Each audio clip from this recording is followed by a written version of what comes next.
ഇൻസ്റ്റയിലും യൂട്യൂബിലും ട്രെൻഡിങ് ആയിട്ടുള്ള മെറ്റിൽഡ കേക്കിന്റെ ഹൈപ്പ് കണ്ടിട്ട് അതൊന്ന് ട്രൈ ചെയ്ത് നോക്കാന്ന് വെച്ചിട്ടാണ് ഞങ്ങൾ ഇത്തവണ ബീലബാനിൽ പോയത്. ഞങ്ങൾ ഓർഡർ കൊടുത്തപ്പോൾ തന്നെ അവിടെയുള്ള സ്റ്റാഫിനെല്ലാം ഭയങ്കര സന്തോഷം. എന്താണ് ആ സന്തോഷത്തിന്റെ കാരണം എന്ന് ഞങ്ങൾക്ക് മനസ്സിലായില്ല. അത് പോട്ടെ. അപ്പോഴേക്കും ഒരാൾ പോയിട്ട് ചോക്ലേറ്റ് സ്പഞ്ച് കേക്ക് എടുത്തുകൊണ്ട് വന്ന് കുഞ്ഞു കുഞ്ഞു ക്യൂബ്സ് ആയിട്ട് കട്ട് ചെയ്ത് അതൊരു ബൗളിലേക്ക് ബേസ് ആയിട്ട് അറേഞ്ച് ചെയ്ത് വെച്ച് കൊടുത്തു. അതിന്റെ മുകളിലേക്ക് 2 സ്കൂപ്പ് ചോക്ലേറ്റ് ഐസ്ക്രീം ഇട്ട് കൊടുത്തു, ഒരു ചോക്ലേറ്റ് ചിപ്പ് കുക്കി വെച്ച് കൊടുത്തു, ബാക്കി വന്ന ചോക്ലേറ്റ് കേക്കിന്റെ ക്യൂബ്സ് എല്ലാം സൈഡിലായി ഇട്ട് കൊടുത്തു, ചോക്ലേറ്റ് സോസ് ഒഴിച്ചു കൊടുത്തു, ഒരു മെറ്റിൽഡ കേക്കിന്റെ കേക്ക് ടാഗും വെച്ചിട്ട് ഞങ്ങൾക്ക് നേരെ പ്രസന്റ് ചെയ്തു. ഇനിയാണ് ട്വിസ്റ്റ്.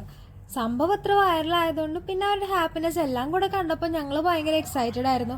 ആ എക്സൈറ്റ്മെന്റിലാണ് ഞങ്ങൾ കഴിക്കാൻ തുടങ്ങിയത്. അപ്പോഴാണ് കാര്യം പിടികിട്ടിയത്, ഇത് ഈ ഹൈപ്പിനുള്ള ഐറ്റം ഒന്നും ഇല്ല. കേക്ക് ആണെങ്കിലും കുക്കി ആണെങ്കിലും ക്വാളിറ്റി കുറവുള്ള മാതിരിയാണ് എനിക്ക് തോന്നിയത്. ഐസ്ക്രീം ഓക്കെ ആയിരുന്നു. സത്യം പറഞ്ഞാൽ ഞങ്ങളുടെ എക്സ്പെക്ടേഷൻ്റെ 7 അയലത്ത് എത്തിയില്ല. ബീലബാനിൽ ഒരുവിധം എല്ലാ ഐറ്റംസും ഞങ്ങൾ ട്രൈ ചെയ്തിട്ടുണ്ട്. ഞങ്ങൾക്ക് ഭയങ്കര ഇഷ്ടമാണ്.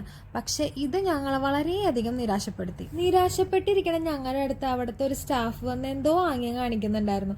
പെട്ടെന്ന് എന്താണെന്ന് മനസ്സിലായില്ലേ. പിന്നെയാണ് മനസ്സിലായത് ആള് ക്യാമറയാണ് ചോദിക്കണ്ടായ.